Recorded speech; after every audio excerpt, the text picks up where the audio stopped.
Sable Verithe was not supposed to be standing at this altar. The gown she wore belonged to a dead woman. The veil covering her face had been stitched for fingers that would never lift it. And the name the priest kept repeating, the one that echoed through the vast stone cathedral like a promise she had no right to make, was not hers. It was Neve's. Her twin sister had been dead for 6 days.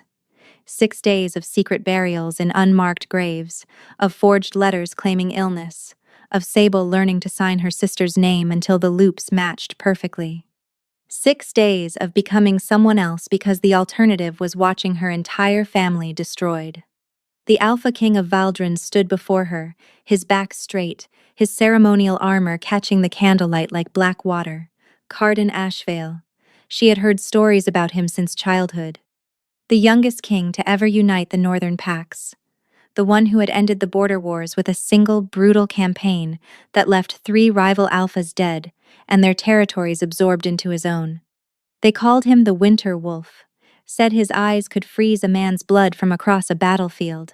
Those eyes were fixed on her now. Sable kept her gaze lowered, the way Neve always had, demure, obedient, the perfect political bride. Her pulse raced so violently she was certain he could hear it, certain every wolf in this cathedral could smell her terror beneath the perfumed oils the handmaidens had rubbed into her skin. The priest droned on about sacred bonds and the joining of 2 great houses. Sable heard none of it. She was too busy counting her breaths, willing her hands to stay still, reminding herself that if she failed now, her mother would be executed for breach of contract.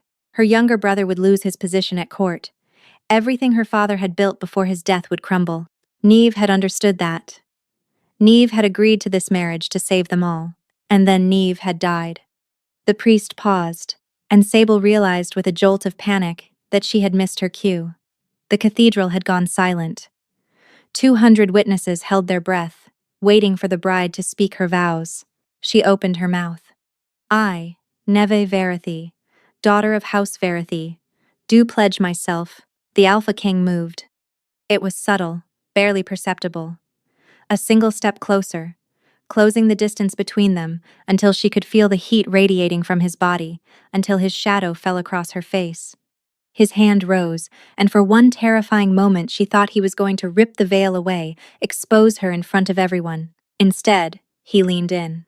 His lips brushed her ear through the delicate lace, his breath warm against her skin. And he spoke 2 words that stopped her heart completely. I know. Sable's knees nearly buckled. The world tilted, sounds becoming muffled, the candlelight blurring at the edges of her vision. He knew. He knew she wasn't Neve. He knew she was an imposter, a fraud, a woman committing treason against the crown by deceiving the Alpha King on his own wedding day. She waited for him to pull back, to denounce her, to call for the guards. He did none of those things.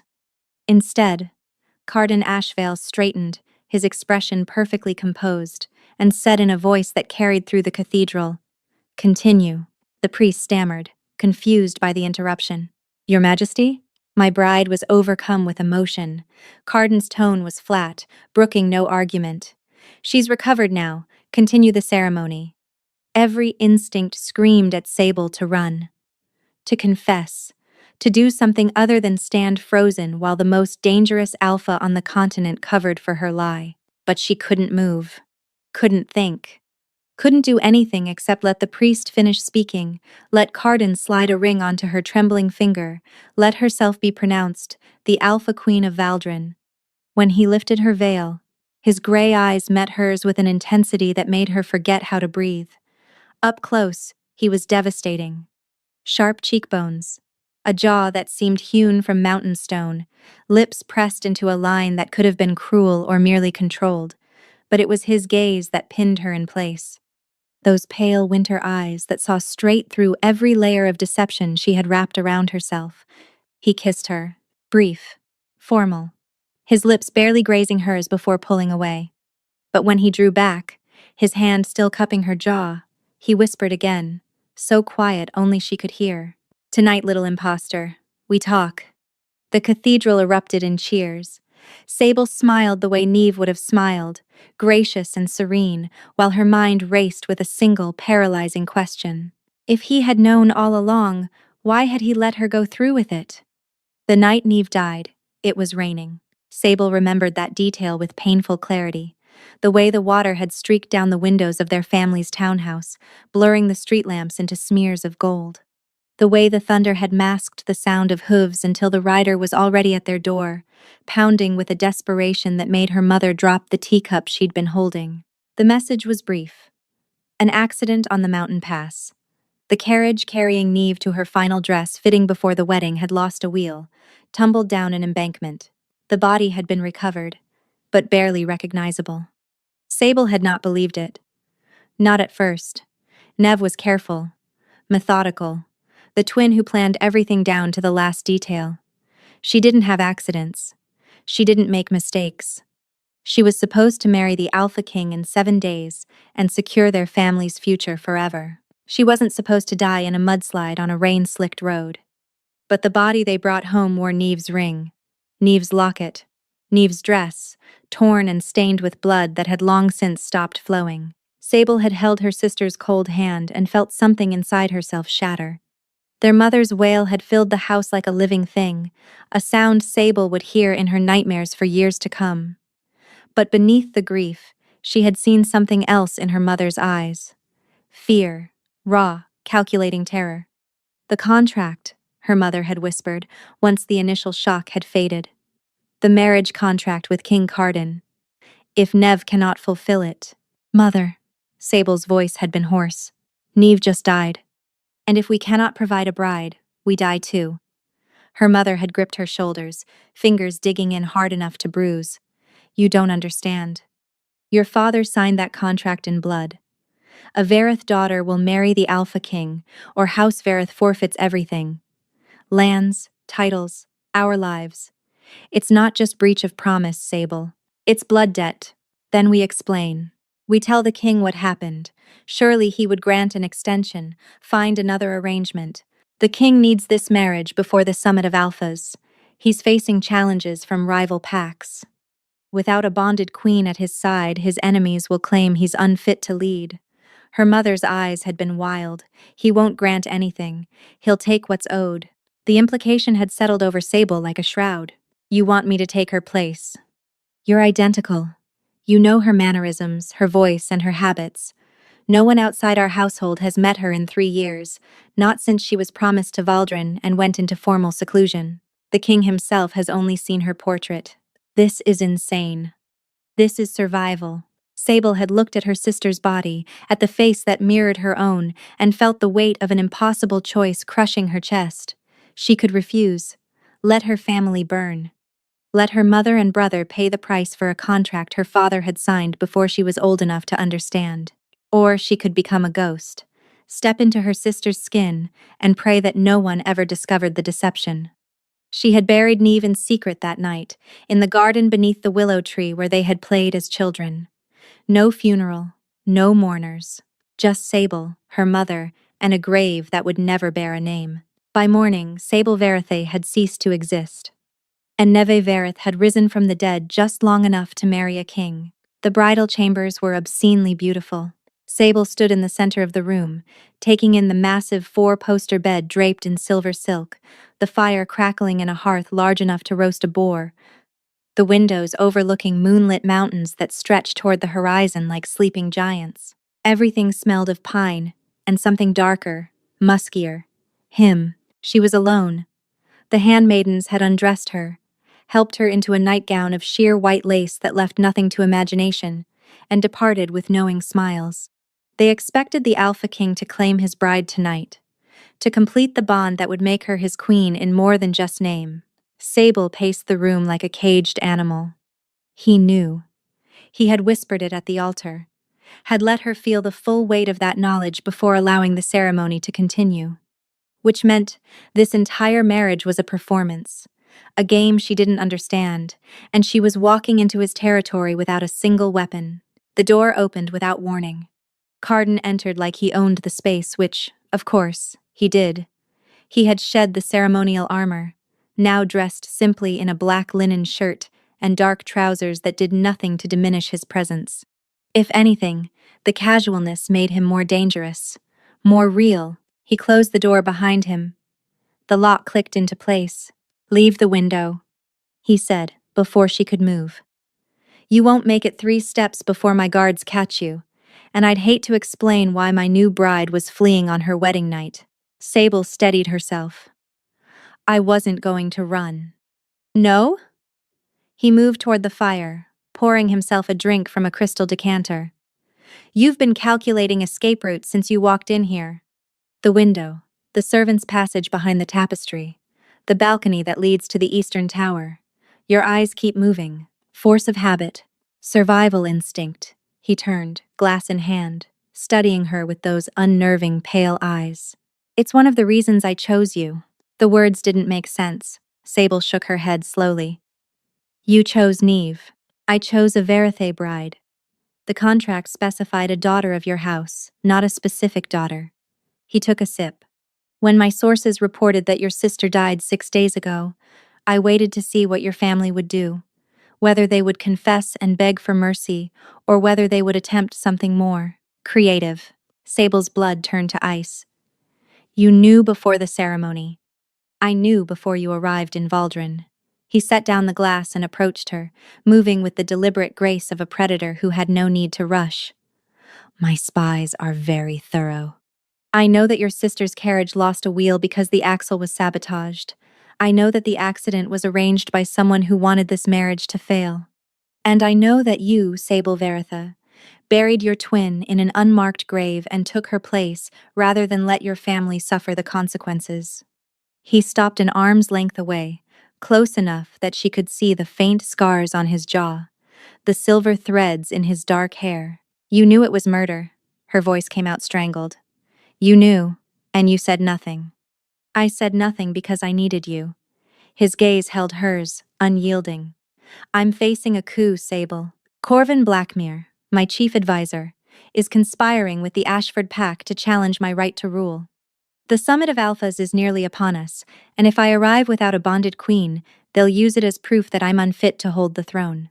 They'll demand a trial by combat, and while I would win, the instability would tear Valdrin apart. So you let an impostor marry you. I let a survivor marry me." A glint of admiration crossed his features, gone before she could be certain. "Your sister was lovely, obedient, and completely unprepared for the vipers in my court. She would have been dead within a year. You," he tilted his head, assessing. "You buried her yourself, forged her handwriting, deceived 200 nobles and a high priest without flinching.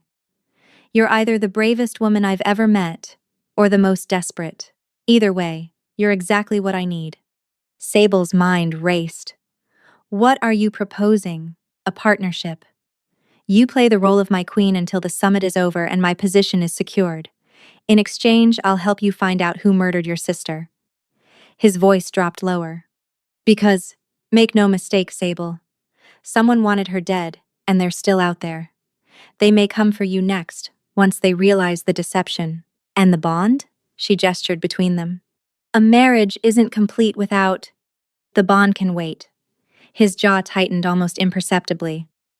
"I won't force that on you. Not until you choose it freely." "Why would I ever choose it?" For a long moment, he didn't answer. Then he stepped closer. So close she could feel the heat of him, smell the winter pine and wood smoke that clung to his skin. "Because you feel it too," he said quietly. "That pull, that recognition. I felt it the moment you walked into the cathedral, and I've been trying to ignore it ever since." Sable's breath caught. She had felt something. A tug in her chest, a strange awareness that had nothing to do with fear. She had assumed it was adrenaline, terror, the madness of the moment. But the way he was looking at her now, like she was something rare and dangerous and utterly unexpected. "We're strangers," she whispered. "Yes."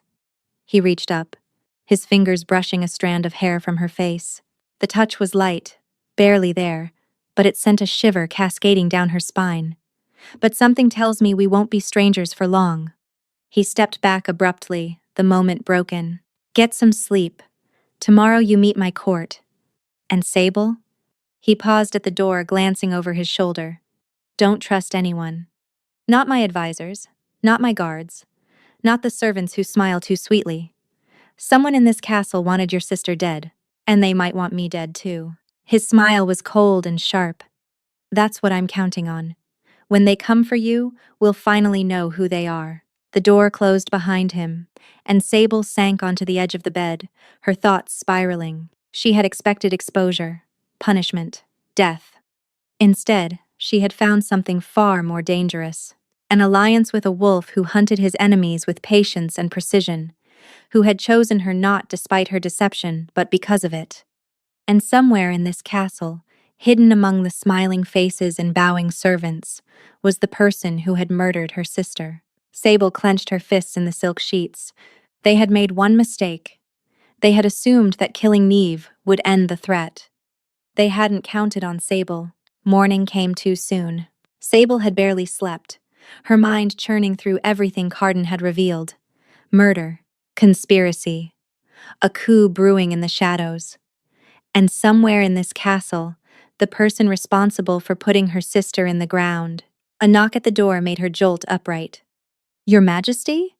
A woman's voice, soft but firm. I'm Vesna, your lady-in-waiting. The king has requested you join him for breakfast with the council. Sable pressed a hand to her chest, steadying her breathing. This was it, her first test. She opened the door to find a woman, perhaps 10 years her senior, with sharp cheekbones and auburn hair pulled back in a severe braid. Vesna's eyes swept over Sable with professional efficiency, cataloging everything from her tangled hair to the shadows beneath her eyes. Rough night? Vesna asked, her tone carefully neutral. Unfamiliar bed. Of course. Vesna stepped inside, already moving toward the wardrobe. We have an hour to make you presentable. The council does not forgive weakness, and they will be watching you closely today. Why? Vesna paused, a gown of deep emerald draped over her arm. Because you are an unknown. The king chose you sight unseen, based on a contract signed before you were born. They expected him to reject you, demand a renegotiation. Instead, he married you within hours of your arrival. Her gaze met Sable's. They want to know what makes you special. Nothing, Sable thought bitterly. I'm not even the right sister, but she said none of that. Instead, she sat before the mirror and let Vesna work, transforming her from a sleepless fraud into something resembling a queen. The great hall was already full when she arrived. Long tables stretched the length of the room, laden with food that steamed in the morning light. Nobles clustered in groups, their conversations falling silent as Sable entered. She felt their stares like physical weight, dozens of eyes measuring, judging, and searching for cracks. Carden sat at the head table on a throne of carved obsidian. The seat beside him was empty. Hers. She walked toward it with her chin high, the way Neve would have, graceful, composed, every step a performance. When she reached the dais, Carden rose and extended his hand. The gesture was formal, expected, but his fingers closed around hers with a pressure that felt like a warning. Play your part. She took her seat. Breakfast commenced. The council members introduced themselves one by one. Lord Gavrel, Master of Coin, a portly man with kind eyes that crinkled when he smiled. Lady Marin, Commander of the Eastern Guard, who looked like she could snap Sable in half without breaking a sweat. High Priestess Orvain, ancient and watchful, her white robes stark against weathered brown skin. And then there was Corvin Blackmere. He sat at Carden's left hand, his position marking him as the king's closest advisor. He was handsome in a polished, deliberate way, silver-streaked dark hair, a perfectly trimmed beard, eyes the color of burnt copper. When he smiled at Sable, every instinct she possessed screamed danger. Your Majesty. Corvin inclined his head. What a pleasure to finally meet the woman who captured our king's heart. Your sister's letters spoke highly of you. A cold knot formed in Sable's stomach. Letters. Neve had written letters to the court. Of course, she had 3 years of correspondence while in formal seclusion, maintaining relationships, laying groundwork for her arrival. Letters that Sable had never seen. Lord Corvin. She kept her voice steady. I hope I can live up to whatever expectations my sister created. A subtle shift passed across his features. I'm sure you will. You seem different than I imagined. From the letters, I expected someone more. More what? Reserved. His smile widened. But perhaps the journey changed you. Travel has a way of revealing hidden depths. Carden's hand found her knee beneath the table, a subtle pressure that might have been reassurance or warning. My queen has had a long few days, he said smoothly. I'm sure she'll be happy to discuss her correspondence once she's settled. Corvin's gaze lingered on Sable a moment too long before he nodded and returned to his meal. But the damage was done. Someone in this room had exchanged letters with her sister for 3 years. Someone knew Neve's writing, her thoughts, and her personality. And if Sable couldn't find those letters, couldn't study them, couldn't learn what Neve had revealed, her deception would unravel before the week was out. The castle was a labyrinth. Over the following 2 days, Sable mapped its corridors in her mind, memorizing which hallways led to dead ends and which opened onto courtyards. She learned the servants' routes, the changing of the guards, the hidden passages that Vesna pretended didn't exist but couldn't quite hide from someone watching closely. She played her role well, attended dinners, smiled at nobles, accepted congratulations with appropriate modesty. At night, Carden would visit her chambers briefly, always maintaining the appearance of a devoted husband before retiring to his own rooms through the connecting door. They barely spoke, but she felt his presence constantly, his eyes tracking her across crowded rooms, his body positioning itself between her and potential threats she hadn't even identified yet. On the 3rd morning, she finally found what she was looking for. Neva's letters. They were hidden in a study adjacent to the Queen's chambers, locked in a rosewood box that Sable picked open with a hairpin. Her sister's handwriting stared up at her, painfully familiar, and for a moment grief threatened to swallow her whole. She pushed it down. There would be time to mourn later. The letters spanned 3 years. Dozens of them, organized by date, each one addressed to different members of court. Corvin Blackmere had received the most long, detailed letters discussing philosophy, poetry, the nature of duty. Neve had trusted him, confided in him, but it was the final letter that made Sable's breath stop. It was dated 1 week before Neve's death, and unlike the others, it had never been sent. The seal remained unbroken, the contents hidden, but the name on the front was not Corvin's. It was addressed to Carden himself. Sable broke the seal with trembling fingers. Your Majesty, I write this knowing it may never reach you. There are those in your court who do not wish this marriage to proceed not because they oppose the alliance, but because they fear what I might tell you once I arrive. I have discovered something during my seclusion, something that implicates a member of your inner circle in crimes against the crown.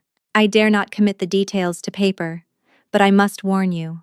Trust no one who stands too close to your throne. I had hoped to speak with you in person, to place this evidence in your hands directly, but I fear I am being watched. If something should happen to me before the wedding, the letter ended there, unfinished. Neve must have been interrupted, must have hidden it quickly before she could complete her warning, before someone silenced her permanently. Sable's hands shook as she read the words again. Her sister hadn't been a passive political pawn. She had been investigating something, had uncovered a traitor in Carden's court, and she had died for it. Interesting reading? Sable spun around. Vesna stood in the doorway, her expression unreadable. These are private correspondence. Sable's voice came out sharper than intended. Of course, Your Majesty. I merely came to inform you that Lord Corvin has requested an audience. He wishes to discuss wedding gifts. A chill ran down Sable's spine. Wedding gifts? He says he has something that belonged to your sister. Something she would have wanted you to have. A trap. Every instinct screamed it, but Sable folded the unfinished letter and slipped it into her bodice. Tell Lord Corvin I'll see him in the garden pavilion, somewhere public. Vesna's lips curved slightly. A wise choice, Your Majesty. She left without another word, and Sable was struck by the sudden certainty that her lady-in-waiting knew far more than she was letting on. The garden pavilion was beautiful and exposed. Flowering vines climbed latticed walls that offered privacy from distant observers while allowing clear sightlines from the castle windows. Sable had chosen it deliberately, somewhere she could scream and be heard, somewhere Corvin couldn't act without witnesses. He arrived precisely on time, carrying a small velvet box. Your Majesty, he bowed with practiced elegance. Thank you for agreeing to meet. Your message mentioned my sister. Straight to business. His smile didn't reach his eyes. I appreciate that. Yes, your sister and I were close. During her years of seclusion, we corresponded frequently. I like to think we became friends. Sable's skin crawled. I didn't realize. Neve was private about her connections. But she trusted me, confided in me. He set the velvet box on the stone table between them. She sent this to me a month before the wedding. Asked me to give it to her after the ceremony, as a reminder of home. He opened the box. Inside lay a pendant, a silver crescent moon cradling a small opal that shifted colors in the light. Sable recognized it instantly. Their mother had given matching pendants to both twins on their 16th birthday. Neve had worn hers constantly. It had been around her neck when she died. Sable had buried it with her. Where did you get this? Her voice came out strangled. I told you. Neve sent it to me. That's impossible. Corvin's expression shifted, something predatory surfacing beneath the polished mask. Is it? You seem very certain about what your sister did and didn't do. Almost as if you knew her thoughts better than she shared them. The accusation hung in the air. Sable willed herself to breathe. We were twins. Of course I knew her. Twins. Corvin picked up the pendant, letting it swing gently from his fingers. Yes, I remember her mentioning that. A sister named Sable, I believe. The wild one. The unpredictable one. The one their mother worried would ruin everything. He was testing her. Probing for cracks. Our mother worried about many things. Indeed. He set the pendant back in the box and slid it toward her.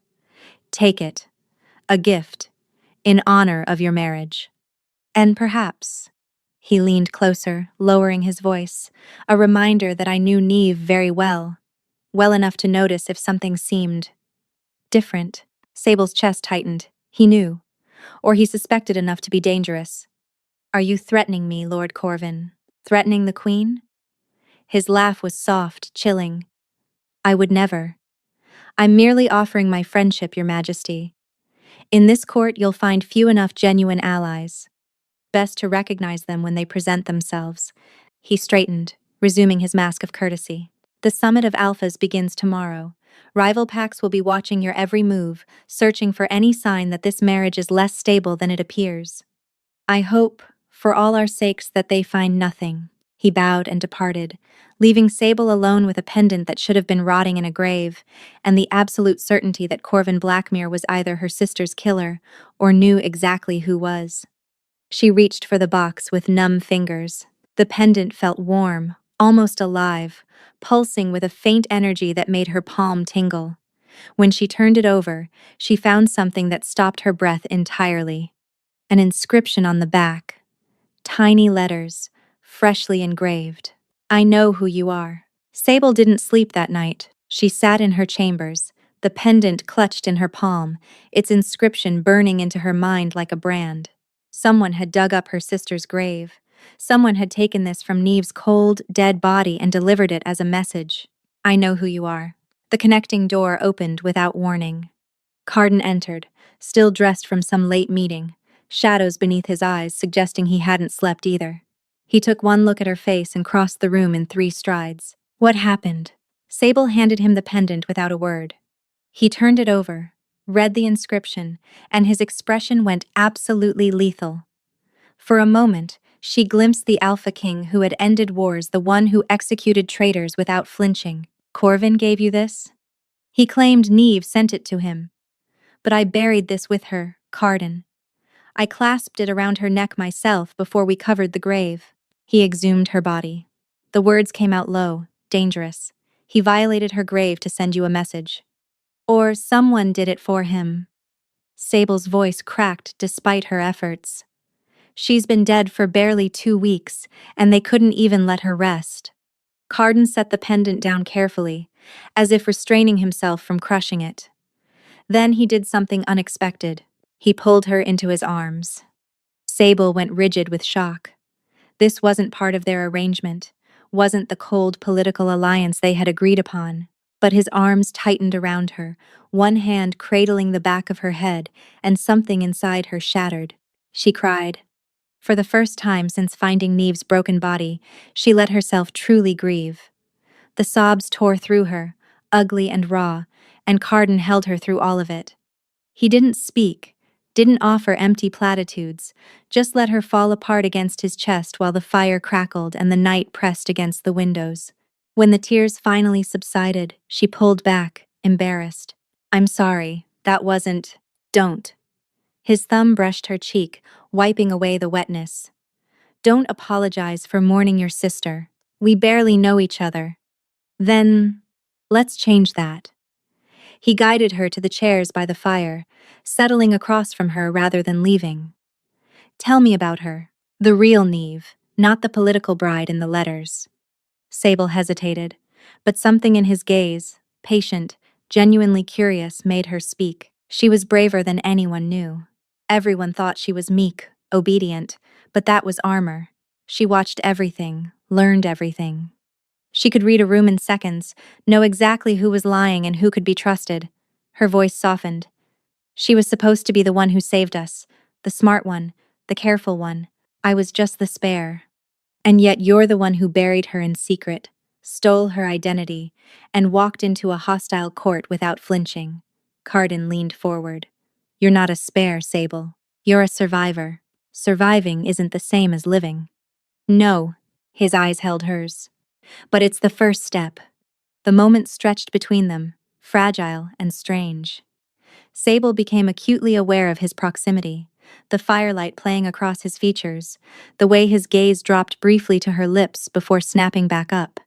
"The summit begins tomorrow," he said quietly, breaking the tension. "Corvin will be watching for any sign of weakness. Whatever game he's playing, he's accelerating it."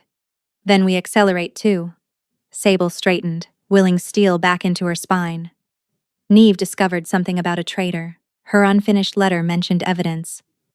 "If we can find it, we expose whoever killed her and neutralize the threat before the summit concludes." Carden nodded slowly. Where would she have hidden evidence? She was careful. Paranoid, even. She wouldn't have trusted anyone here.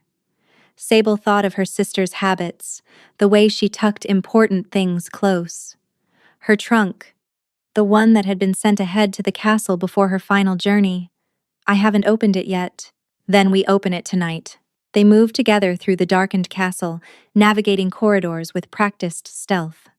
The storage rooms lay in the lower levels, guarded by a single sleepy watchman who barely glanced at his king before letting them pass. Neve's trunk sat in a corner, covered in dust. Sable's hands trembled as she lifted the lid. Inside lay folded gowns, books, dried flowers pressed between pages of poetry. And beneath it all, hidden in a false bottom that Sable only found because she knew her sister's tricks, was a leather journal. She opened it to the last entry. "I've confirmed my suspicions. Lord Corvin Blackmere has been embezzling crown funds for years, funneling gold to the Ashford Pack in exchange for promises of power once they depose Carden. He knows I've discovered him. He's been having me followed.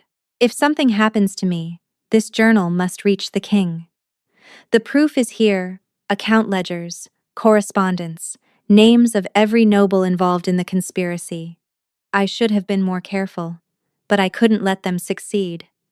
Carden deserves to know who his enemies are, even if I never get to tell him myself." Sable looked up, her vision blurring. "She died protecting you." Carden took the journal, his jaw tight. "And she succeeded. This is everything we need. But Corvin doesn't know we have it." "No." A dangerous smile crossed his face. "Which means we have something he doesn't expect. An advantage. What do we do with it?" "We wait." He closed the journal carefully. "The summit brings all the major alphas under one roof. If we expose Corvin now, his allies scatter, deny involvement, claim ignorance. But if we let him make his move first, let him think he's winning. We catch everyone at once." "Exactly." His hand found hers in the darkness, his grip warm and steady. "Can you play the frightened bride for one more day? Let Corvin believe his threats are working?" Sable thought of her sister's grave, desecrated for a cruel game. Thought of the pendant inscription, the smug satisfaction in Corvin's gaze. I can play whatever role you need. Good. Carden squeezed her hand once before releasing it. Because tomorrow we go hunting. The great hall had been transformed. Banners from 12 allied packs hung from the rafters, their colors creating a violent rainbow of territorial claims. Long tables groaned beneath platters of roasted meat and flagons of honeyed wine. And at the center of it all, raised on a dais, sat 2 thrones. Sable took her place beside Carden, her spine straight, her expression serene. She felt anything but serene. The rival alphas had arrived at dawn, 7 of them, each commanding territories that bordered Valdren. She had memorized their names from Carden's briefings. Alpha Rennick of the Ashford Pack, who laughed too loudly and watched her with hungry eyes. Alpha Usolda of the Coastal Wolves, whose cold beauty hid a reputation for ruthlessness. Alpha Brennick, Alpha Karsten, Alpha Mavis, Alpha Dorn, Alpha Kelrick. Any of them could be conspiring with Corvin. All of them were dangerous. You look pale, Your Majesty. Corvin appeared at her elbow, his smile sharp as broken glass. Are the festivities overwhelming? Simply taking everything in, Lord Corvin. Of course. His gaze swept the hall before returning to her. I trust you received my gift? The pendant? Yes. She touched her throat, where the crescent moon now hung. A calculated risk, wearing the evidence of his threat. It was unexpected. Your sister treasured it. I thought you might feel closer to her, having it near. I feel many things having it near. Satisfaction glinted in those burnt copper depths. The summit brings great opportunities, Your Majesty. Alliances formed, old grudges settled. One never knows how dramatically things might shift. Are you expecting shifts, Lord Corvin? I'm expecting the natural order to assert itself. He bowed, low and mocking. Enjoy the feast. He melted into the crowd, and Sable felt Carden's hand brush the small of her back. He's confident, Carden murmured without looking at her. He thinks he's won. Good. Confident men make mistakes. Speaking from experience? Speaking from watching powerful men underestimate everyone around them. She turned slightly, meeting his eyes. They always forget that the people they dismiss are the ones paying attention. Warmth crossed Carden's expression. You're remarkable. I'm furious. There's a difference. In my experience, the best people are both. The feast progressed with agonizing slowness. Sable smiled until her face ached, made polite conversation with alphas who assessed her like livestock, and pretended not to notice the whispered exchanges between Corvin and Alpha Rennick of Ashford. But she noticed everything. The subtle hand signals, the meaningful glances toward the eastern doors, the way certain guards had positioned themselves at strategic exits. Something was happening tonight. Carden. She leaned close under the pretense of adjusting his collar. The eastern corridor. Corvin's men are gathered there. I see them. His voice was barely audible. They're waiting for something. Or someone. The doors burst open. A bloodied messenger staggered into the hall, collapsing before the dais with a cry that silenced every conversation. Your Majesty! The man's voice was ragged with terror. Attack the northern border, Ashford forces. Chaos erupted. Alphas shouted, demanding explanations. Guards drew weapons. And through it all, Sable watched Corvin's face, the flash of triumph he couldn't quite hide, before arranging his features into appropriate shock. This was it, the distraction. Carden. She gripped his arm. It's a trap. They want you to leave. His eyes met hers, and she saw that he'd reached the same conclusion. Stay here. His voice brooked no argument. Whatever happens, stay in this hall. What are you going to do? His smile was cold and sharp. Spring the trap. Carden left with half the guards, supposedly to address the northern crisis. In reality, Sable knew, he was circling back through the hidden passages, positioning loyal soldiers at every exit. The journal evidence had been distributed to trusted witnesses. Whatever Corvin planned, they were ready. But Corvin wasn't stupid. Sable felt the shift in the room before she saw it, a subtle movement of bodies, guests drifting away from her, guards exchanging positions. Vesna appeared at her side, her face tense. Your Majesty, we should move to a more secure location. Not yet, my lady. I said not yet. Sable's eyes scanned the crowd, searching for Corvin. If I run now, he'll know something's wrong. He already knows. Vesna's hand closed on her wrist. Please, Your Majesty. Your sister trusted me. Let me protect you the way I couldn't protect her. Sable went cold. You knew Neve? I served as her correspondent here at court. I was the one who relayed her letters, who warned her about Corvin's suspicions. Vesna's voice cracked. I begged her to stop investigating, to just marry the king and stay safe. But she refused. She said some things were worth dying for. Why didn't you tell me? I wasn't certain you could be trusted. For all I knew, you were part of Corvin's plan, a replacement bride he could control. Vesna met her eyes. But you're not, are you? You're here for the same reason Neve was, to protect Carden. Before Sable could respond, the torches flickered. The great hall plunged into shadow as dozens of flames extinguished at once. Screams erupted. Bodies collided in the darkness. And through it all, Sable felt someone grab her arm, dragging her away from the dais. She fought. Elbows, nails, teeth, every dirty trick she'd learned surviving on her own.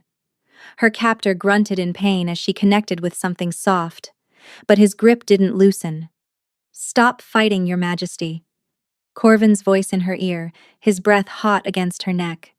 This will go much easier if you cooperate. You killed my sister. Your sister was a complication. You're an opportunity. He yanked her through a side door, into a corridor lit by a single guttering torch. The king will be found dead in his chambers, killed by a desperate impostor queen who couldn't bear the weight of her deception. The Ashford pack will restore order, and I will be rewarded for my years of loyal service. You're insane. I'm practical. He shoved her against the wall, one hand closing around her throat. Your sister thought she was clever, uncovering my arrangements. She was going to ruin everything. So I removed her. Just as I'll remove you once you've served your purpose. And what purpose is that? Witness. His smile was grotesque in the flickering light. When they find the king's body, they'll find you standing over it, blade in hand. The grieving court will demand justice. I'll reluctantly order your execution, and any loose ends from your sister's investigation will be buried with you. Sable's vision spotted from lack of air. But even as darkness crept in, her fingers found the pendant at her throat, the one he'd taken from Nevi's grave, the one that proved he'd been there. You made a mistake, she gasped. I don't make mistakes. You do, she smiled despite the hand crushing her windpipe. You gave me evidence. Confusion crossed his face, and in that moment of hesitation, Sable drove her knee upward with every ounce of strength she possessed. Corvin doubled over, his grip loosening. Sable tore free, sprinting down the corridor without looking back. She could hear him behind her, cursing, recovering. The connecting hallways blurred past. She needed to find Carden, needed to reach the great hall, needed. A door swung open ahead. Lady Marin stepped out, sword drawn. And for one terrible moment, Sable thought she was part of the conspiracy. Then Marin's blade swept past her, catching Corvin as he lunged. Steel met steel. The clash was deafening. Get to the hall! Marin shouted, driving Corvin back. The king needs you! Sable ran. The great hall was a battlefield. Torches had been relit, revealing the carnage: overturned tables, scattered food. Guests pressed against the walls, while Carden's guards clashed with Ashford soldiers. At the center of it all, Carden fought like the stories claimed, a whirlwind of lethal precision cutting through anyone who opposed him. Alpha Rennick of Ashford circled him, sword raised. You can't win this, Carden. Half your council is mine. Your own advisor betrayed you. My advisor will hang. Carden's blade opened a gash across Rennick's arm. And so will you. Sable skirted the edges of the battle, searching for an opening. She was no warrior, couldn't match swords with trained soldiers. But she could do something else. She could tell the truth. Stop! Her voice rang across the hall, sharper than she'd known herself capable. All of you, stop. Somehow, improbably, The fighting paused. Every eye turned toward her, the battered queen with a bruised throat and wild eyes. Lord Corvin Blackmere conspired with the Ashford pack to overthrow your king. She pulled Neve's journal from where she'd hidden it inside her bodice. I have proof. Account records, correspondence, names of every traitor involved. This was found in my sister's belongings, the sister Corvin murdered to keep silent. Murmurs swept the hall. She's lying. Corvin stumbled through a side door, Marin's blade still pressed against his back. She's an imposter. That's not the woman the king married. She's not even the right sister. You're right. Sable's voice didn't waver. I'm not Neve. I'm Sable Veritha, her twin. I took her place because Corvin killed her to protect his conspiracy. He thought he was eliminating a threat. She lifted her chin. He created a worse one. Silence fell, then Carden laughed.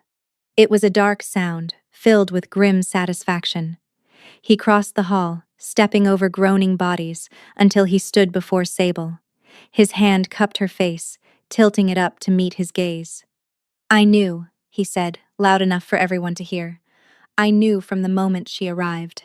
I married her anyway, not because I needed a political bride, but because I saw what she was willing to sacrifice for the people she loved. His thumb brushed her cheekbone. That's worth more than any contract. This is madness. Corvin struggled against Marin's grip. You'd choose a fraud over your own counsel? I'd choose her over everything. Carden turned, his voice dropping to ice.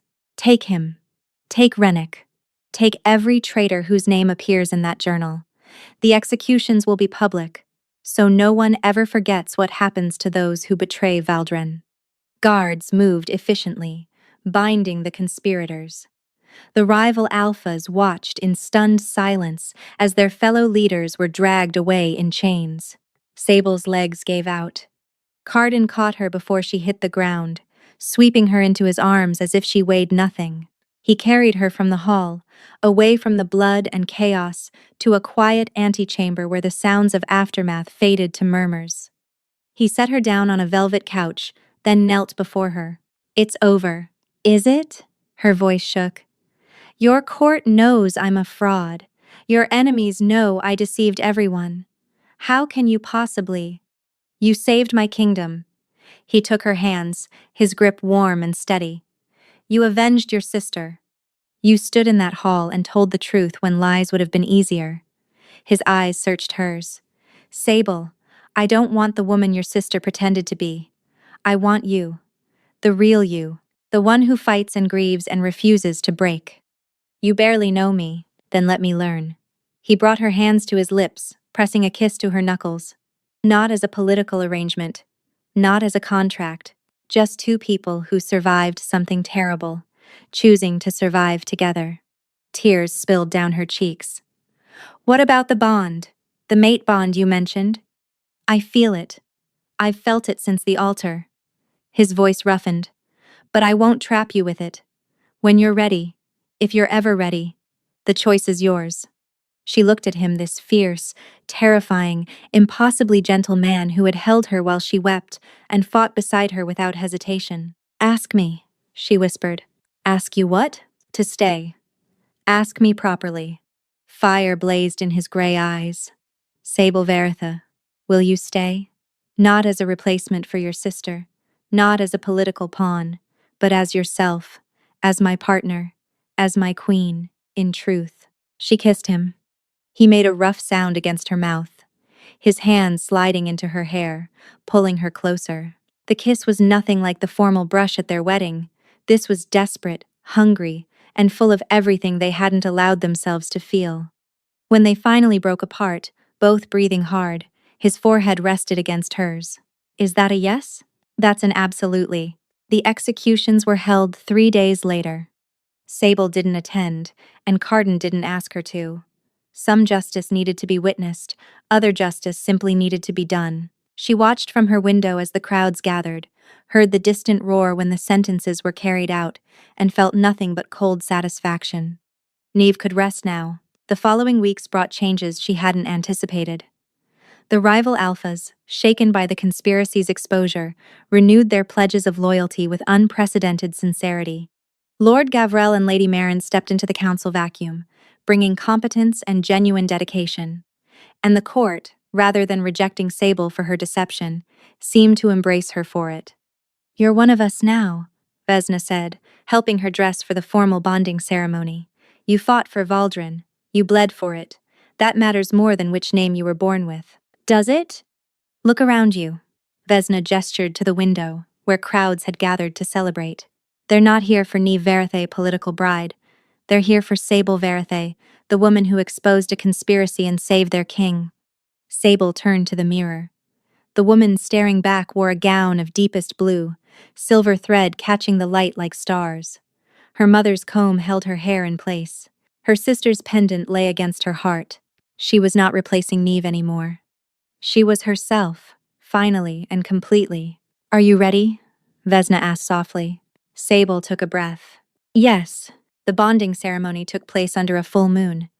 The entire court had gathered in the castle's central courtyard, torches casting warm light against ancient stone. Carden waited at the altar, dressed in ceremonial black, his eyes finding hers the moment she appeared. He smiled. Not the cold political smile she'd seen at their first wedding. This was something raw and real, transforming his severe features into something breathtaking. Sable walked toward him alone. No father to give her away, no pretense of tradition, just a woman choosing her future with every step. When she reached him, he took her hands. "I, Carden Ashvale, Alpha King of Valdrin, claim you as my mate." His voice carried across the courtyard. "Not by contract, not by obligation, by choice. I choose your strength. I choose your fire. I choose every part of you, even the parts you think are broken." Sable's throat tightened. "I, Sable Verithe, accept your claim." She squeezed his hands. "I choose your patience. I choose your protection. I choose the man who saw through every lie and wanted me anyway." The high priestess stepped forward, binding their hands with silver cord. "What begins in choice, let it continue in trust. What is spoken in moonlight, let it endure in daylight. Two souls, one bond, unbroken." Carden leaned down and kissed her as the crowd erupted in cheers. It was soft at first, reverent, but quickly deepened into something that promised later, and more, and forever. When they broke apart, he pressed his forehead to hers. "Hello, wife." "Hello, husband." She laughed, breathless. "The real one this time. The only one." He tucked a strand of hair behind her ear. "I love you, Sable. I don't know when it happened somewhere between the altar and watching you face down Corvin with nothing but fury and a pendant, but it's true. I love you too." The words came easier than she expected. "I think I started falling when you held me while I cried. Nobody had ever." "I know." He kissed her forehead. "I know." The celebration lasted until dawn. There was dancing and feasting and toasts that grew increasingly bawdy as the wine flowed. Neve would have loved it, Sable thought. Would have delighted in watching her sister finally find happiness. Later, much later, in their chambers, Carden traced lazy patterns on her shoulder, while moonlight spilled across the bed. "Tell me something," he murmured. "Anything." "What were you thinking, that moment at the altar, when I whispered that I knew?" Sable considered. "Terror, mostly. I thought you were going to expose me, have me executed on the spot. And now? Now I think it was the best thing that ever happened to me." She shifted, propping herself up to look at him. "You could have destroyed me with those 2 words. Instead, you offered me a partnership, a chance. Everything that came after finding Neve's journal, exposing Corvin, falling in love with you, it all started because you chose to say, 'I know,' instead of guards." He pulled her down for a kiss. "I almost didn't. I almost let you go through the whole ceremony without saying anything, just to see how far you'd take it. Why didn't you?" "Because you looked terrified."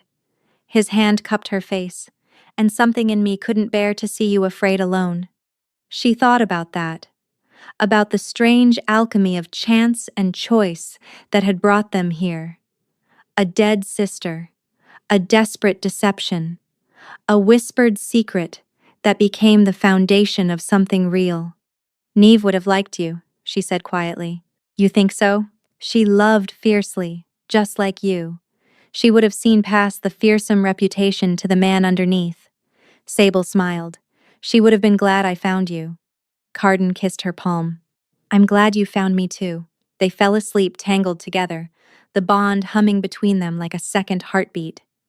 Outside, the celebrations continued, but here in their chambers, there was only peace. Sable had walked into that cathedral expecting to die, wearing a dead woman's dress and a dead woman's name. She had stood at the altar prepared to sacrifice everything for a family that needed saving. Instead, she had found a king who saw her clearly. A home that wanted her as she was. A love that began with two whispered words and grew into something unshakable. I know. He had known she was a fraud, known she was desperate, terrified, and imperfect. And he had chosen her anyway. That, Sable thought as sleep claimed her, was the only fairy tale that mattered.